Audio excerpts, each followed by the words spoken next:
Good morning student. पिछले video में हम लोगों ने वन वन फंक्शन पढ़ा था। One two one one one function होता है कि एक एलिमेंट x का एक एलिमेंट y के एक एलिमेंट से रिलेटेड हो, है ना। मतलब कोई y का कोई भी एक एलिमेंट a के किसी दो एलिमेंट से रिलेटेड ना हो, तो इसी कंडीशन में जो फंक्शन होता है उसे हम वन वन फंक्शन कहते हैं। ऑन टू फंक्शन क्या होता है? जब हम कोई फंक्शन f को a से b पर डिफाइन करते हैं तो हमारा जो रेस्ट्रिक्शन होता है वो सेट a पर होता है, यानी f is defined from a to b। तो हम कहते हैं कि ये a जो सेट है ना, ये पूरा का पूरा इन्वॉल्व रहता है उसमें, फंक्शन में, है ना। लेकिन b पर ऐसा कोई रेस्ट्रिक्शन नहीं होता। b जो सेट है उसके कुछ एलिमेंट ही f के रेंज में हो सकते हैं, या सारे भी हो सकते हैं, या कुछ भी हो सकते हैं, तो उसके लिए b पर कोई रेस्ट्रिक्शन नहीं था। लेकिन अगर हम b पर रेस्ट्रिक्शन लगा दें कि जैसे कि a के सारे एलिमेंट्स इन्वॉल्व होते हैं उस फंक्शन में, वैसे ही b के भी सारे एलिमेंट्स उसमें इन्वॉल्व होंगे, तो ऐसी कंडीशन में जो फंक्शन होता है उसे हम ऑन टू फंक्शन कहते हैं। A function f from x to y, function f from x to y is called onto function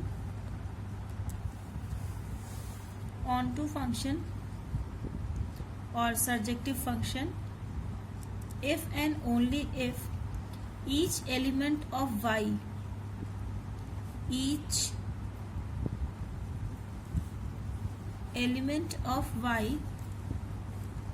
is the image of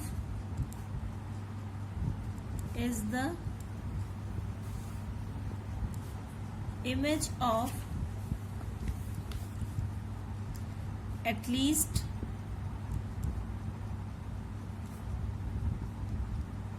one element of x ठीक है। इसका मतलब क्या हुआ कि दैट इज जो कोडोमेन है वो पूरा का पूरा रेंज हो जाना चाहिए। That is codomain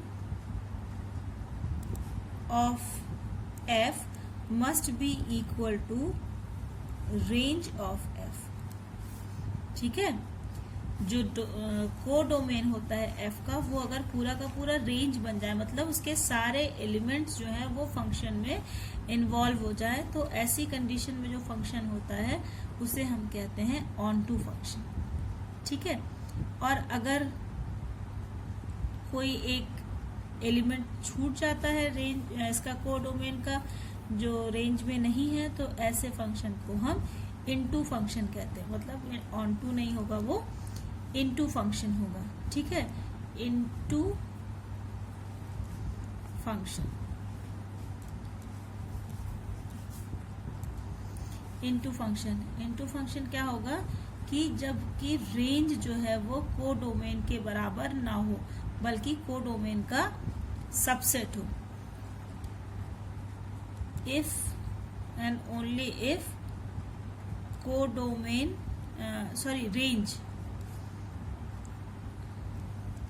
range of f is a proper subset of codomain of f। यहाँ पे क्या हो रहा है, रेंज और कोडोमेन बराबर हो जा रहा है ऑन टू में, और इनटू में हम क्या कह रहे हैं कि रेंज जो है वो कोडोमेन का प्रॉपर सबसेट होना चाहिए। प्रॉपर सबसेट कब होता है? कि जब कम से कम कोडोमेन में एक एलिमेंट ऐसा हो जो रेंज में ना हो, तो ऐसे फंक्शन को हम क्या कहते हैं? इनटू फंक्शन कहते हैं। ठीक है। आइडेंटिटी फंक्शन क्या होता है?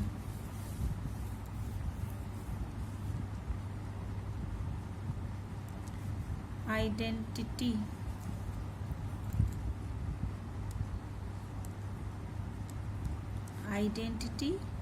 function. What is identity function? Identity function is if f is defined from a to a, है ना? A is any non-empty set and f is defined from a to a, then f of x is equal to x, यानी हर element अपने खुद का ही image हो, ठीक है. For all x belongs to a, for each x belongs to a, then this type of function is known as identity function. ठीक है, तो इसे हम कौन सा फंक्शन कहते हैं? Identity function. और कांस्टेंट फंक्शन, कांस्टेंट फंक्शन क्या होता है? If f is defined from any non-empty set a to b, then it is called a constant function if f of a or f of x is equal to some constant b. मतलब x की value चाहे आप कुछ भी change करते रहिए, उसका जो fx है वो हमेशा b के बराबर ही होगा. For each x belongs to a, fx is equals to constant b. This case it is called the constant function. ठीक है बच्चों, फंक्शन के बारे में हम थोड़ा और डिस्कशन करेंगे कि फंक्शन, कॉन्सेप्ट फंक्शन का क्या होता है और इसका हम डोमेन और रेंज कैसे निकालते हैं. किसी दिए हुए फंक्शन का हम डोमेन और रेंज कैसे निकालते हैं. देखो, फंक्शन की एक सिंपल मैकेनिज्म है कि आप इनपुट लगाते हैं, फिर यहाँ पे ये प्रोसेस होता है और आपको आउटपुट मिलता है. ठीक, ये इनपुट क्या होता है? इनपुट है हमारा x. x मतलब ये कहाँ पे होता है? x domain. ठीक है, f का डोमेन. यहाँ पे f है, प्रोसेस होता है, मैकेनिज्म होती है यहाँ पे. ठीक है, और उसके बाद प्रोसेस होने के बाद हमें जो आउटपुट मिलता है ये होता है fx. ठीक है, ये fx कहाँ मिलता है? ये मिलता है हमें रेंज में. ठीक है, और रेंज क्या होता है? Range is the subset of codomain B. ये तो तुम्हारा डोमेन कहाँ क्या होता है? डोमेन होता है तुम्हारा सेट ए. ये सारे एलिमेंट्स किसमें बिलोंग करते हैं? ए में बिलोंग करते हैं, है ना. से अगर f is defined from a to b, तो ये a के सारे एलिमेंट जो हैं ये डोमेन होता है. ठीक है, ये x है. x से x जब आप उस फंक्शन में उस कंडीशन जो भी आपके पास इक्वेशन दिए है उसमें आप x की वैल्यू पुट करते हैं, उसे प्रोसेस करते हैं. मीन्स जो भी उसमें कंडीशन दिया है, एडिशन है, सब्ट्रैक्शन है, मल्टीप्लिकेशन है, डिवीजन है, या कोई और तरीका दिया है. ठीक है, फंक्शन मॉड फंक्शन है, ग्रेटेस्ट इंटीजर फंक्शन है, जो भी प्रोसेस है उस प्रोसेस से होके गुजरता है और फिर जो फाइनल रिजल्ट मिलता है, आउटपुट मिलता है, उसको हम उसे हम fx कहते हैं. वो रेंज का एलिमेंट होता है. और रेंज, ये एलिमेंट्स होते कहाँ पर है? ये सब के सब b के सबसेट होते हैं. ये जो यहाँ पे रेंज जो बनता है ये b का सबसेट होता है. एक्चुअली fx तो एलिमेंट है, ये रेंज जो है ये b का सबसेट होता है. अगर ये b के बराबर हो जाए तो हम उसे ऑन टू कहने लगते हैं. बस फंक्शन होने में कंडीशन ये होती है कि for each x belongs to a, fx must be unique. ठीक है ना. fx जो है यहाँ पे अगर x सेम है तो उसका fx भी, मतलब x अगर अलग हो जाता है तो fx भी अलग हो जाएगा. किसी भी एक एलिमेंट का हमें दो इमेज नहीं मिलेगा. हर यूनिक x के लिए fx जो है वो यूनिक होता है. ठीक है, ये डोमेन और रेंज मतलब ये फंक्शन का कॉन्सेप्ट होता है एक्चुअली. अब हम कैसे निकालते हैं डोमेन इसका किसी फंक्शन का डोमेन और रेंज हम कैसे निकालते हैं। हम कुछ एग्जांपल्स लेंगे, क्वेश्चंस लेंगे और उसमें निकाल के देखेंगे, ठीक है। फंक्शन डिफाइंड है,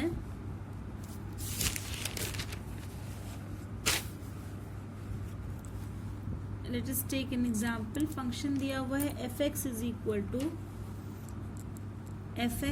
equal to x minus 3 upon 2x plus 1, ठीक है। ये हमारा फंक्शन दिया हुआ है। अब इस फंक्शन के इसका हमें डोमेन और रेंज निकालना है। डोमेन में क्या होगा, डोमेन में होगा वैल्यूज ऑफ x, ठीक है। और रेंज में क्या होगा, रेंज में होगा वैल्यूज ऑफ f(x) यानी y, ठीक है। तो पहले हम निकालते हैं for domain of f, for domain of f, D से डोमेन ऑफ f, ठीक है। तो डोमेन ऑफ f क्या होना चाहिए, एक रियल वैल्यूड फंक्शन हमें पढ़ रहे हैं तो ये रियल होना चाहिए। तो domain of f must be a real number, must be a real number, ठीक है। ये रियल नंबर होगा। तो अगर ये रियल नंबर होना चाहिए तो इसका मतलब क्या हुआ कि f(x), हर एक f(x) की वैल्यू कितनी है, x minus 3 upon 2x plus 1। It also must be a real number. तो it must be a real number, ठीक है। तो ये एक फ्रैक्शन दिया है, इसको रियल नंबर होने की क्या कंडीशन होगी, सिर्फ और सिर्फ कि 2x plus 1 must be not equal to 0। तो if it is a real number then it implies 2x plus 1 must be not equal to 0। So it implies 2x must be not equal to -1 और x must be not equal to -1/2। x -1/2 के बराबर नहीं होना चाहिए। यानी अगर सिर्फ -1/2 एक वैल्यू छोड़ दें तो x की हर एक रियल वैल्यू के लिए ये फ्रैक्शन रियल होगा, ठीक है। तो therefore domain of f is equal to set of all real numbers except singleton set -1/2, कि अगर रियल नंबर के सेट से -1/2 एक एलिमेंट निकाल दें तो बाकी जो सेट बचेगा वो इस फंक्शन का डोमेन हो जाएगा, ठीक है। अब हम निकालते हैं range.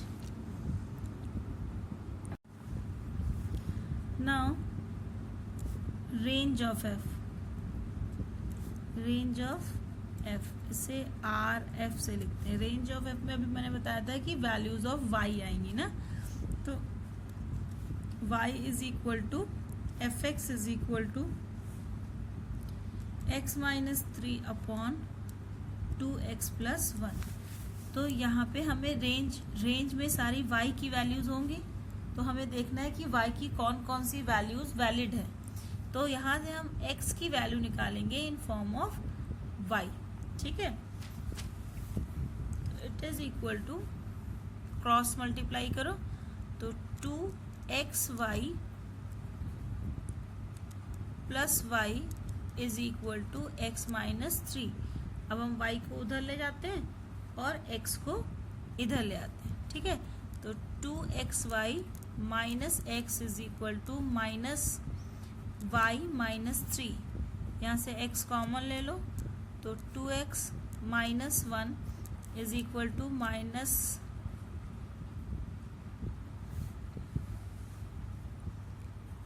2y minus 1 is equal to minus y minus 3। So x is equals to,